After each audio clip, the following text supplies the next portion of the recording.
Every single project starts with cleaning up my steel.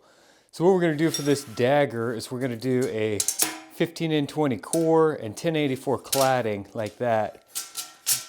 We're going to do a sand my. We're going to get this all welded together and forged out. What this is going to do is it's going to leave the edge of the dagger super bright because that's the 15N20 that you're going to see on the edge. And then this top layer 1084 is going to be really dark on the blade. Okay guys, so the process here is to get this metal cleaned up. I'm going to run over to my grinder with the fresh 120 grit belt. I'll clean off both sides of the core and I'll clean off the inside of the outer cladding. I won't do the outside because that's going to be exposed to the forge and the hammer, so there's really no reason to clean that off.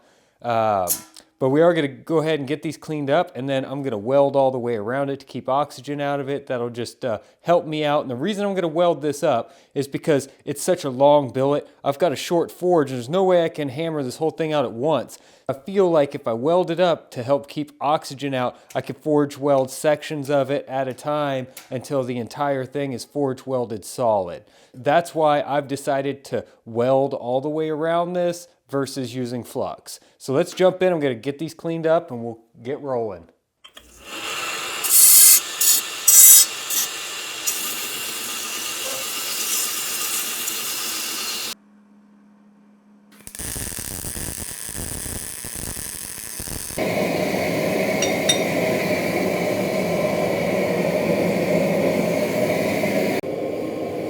Here we go.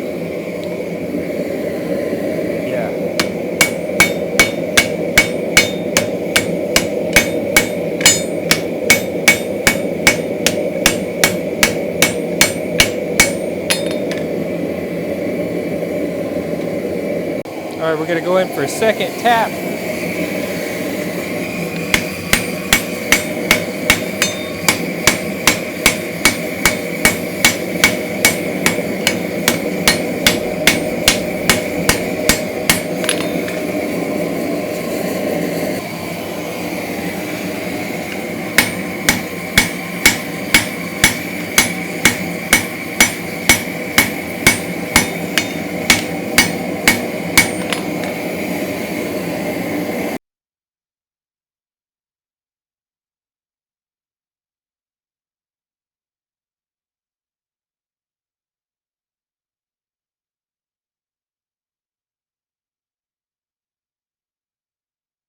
All right guys, day 2, we've got our sand my billet. This is 3 different pieces of metal sandwiched together. Let's go ahead and grind off the scale, cut into it, and see if it successfully forge welded. If it did, then we can start making our dagger. I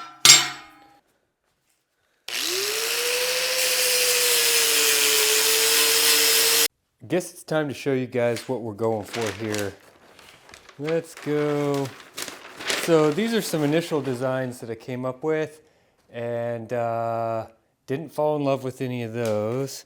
So let's see. Here it is. This is the one.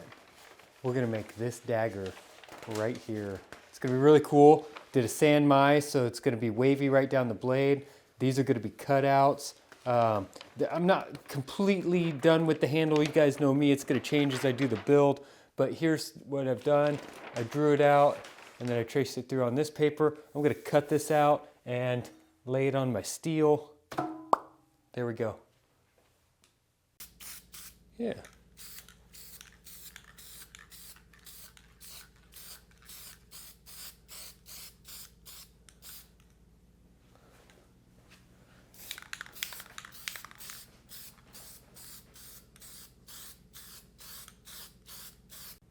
Now is that special moment.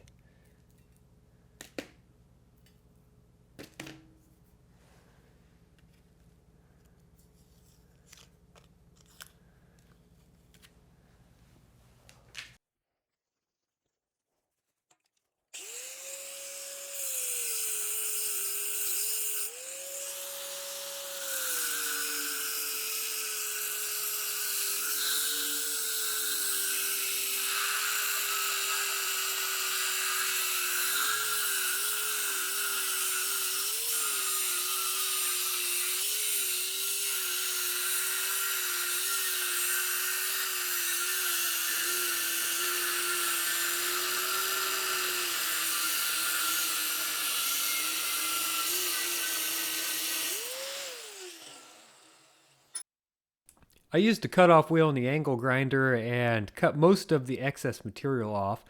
Now I'm over here on the 2x72 with a 36 grit belt, and you can see I'm just basically taking everything to the close dimensions of the profile. I could cut a straight cut with the grinder. Now I'm using this to get into all the little valleys and peaks of the wavy dagger.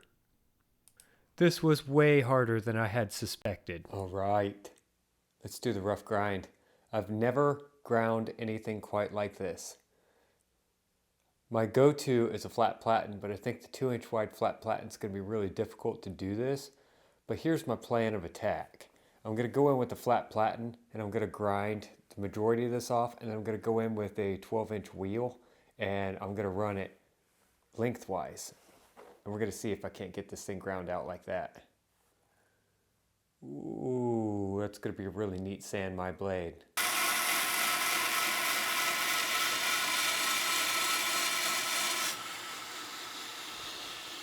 Ooh.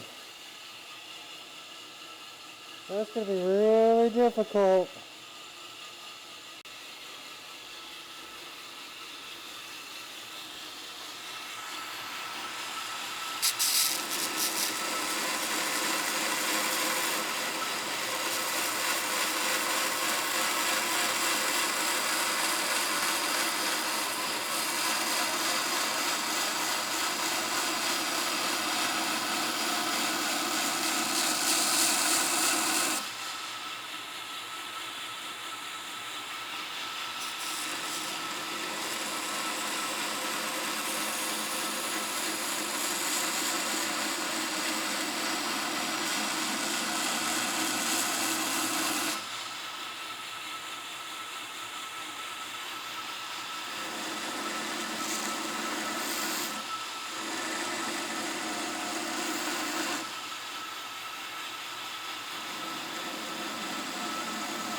So I have yet to build my new forge, so I've taken my forge here and I've created a firebox on the back of this with some soft fire bricks so that I have a chamber large enough to get my entire dagger in to heat treat it. I want a nice heat soak across the entire blade all at once to heat treat this.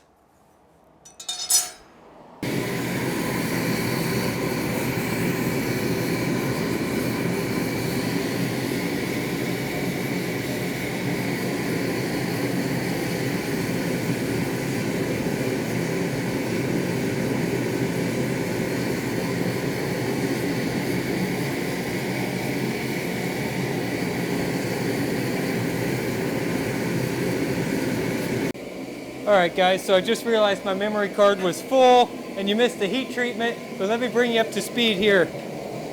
I got that knife heat treated.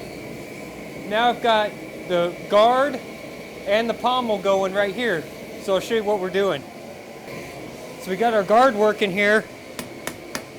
It's looking good.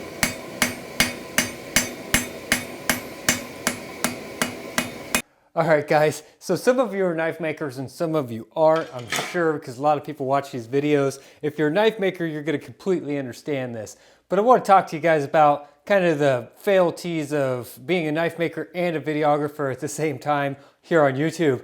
You know, knife making, you get going and there's a lot of things that happen really fast, especially when you're heat treating and doing this and that. And sometimes things happen, you know, like what happened to me just now. I wanted to make sure that I got the heat treat all on film, so I checked the camera and it was low on battery, so I put a brand new battery in it. I got everything ready, the forge is going, and I pull it out and I quench it, and I do the whole process, get it all set up, get it, you know, ready to go, and then I come over and check the camera and realize that my SD card was full.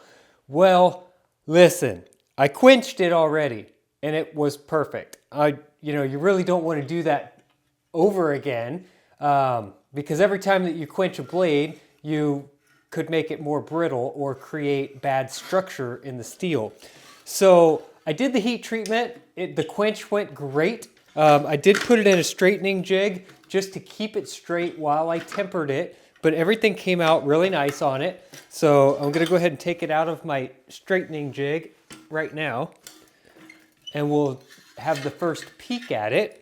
That's just kind of part of the deal when you're making videos. Sometimes it works out, sometimes it doesn't. I do apologize you guys didn't get to see the actual quench, but you're gonna get to see all the rest of it. Oh, look at that. Oh, that's awesome. That's gonna be cool. So now we can finish grind this. I'm starting to see sand mai pop out, and we aren't even down to our edge thickness yet, so that's good. This is gonna be awesome.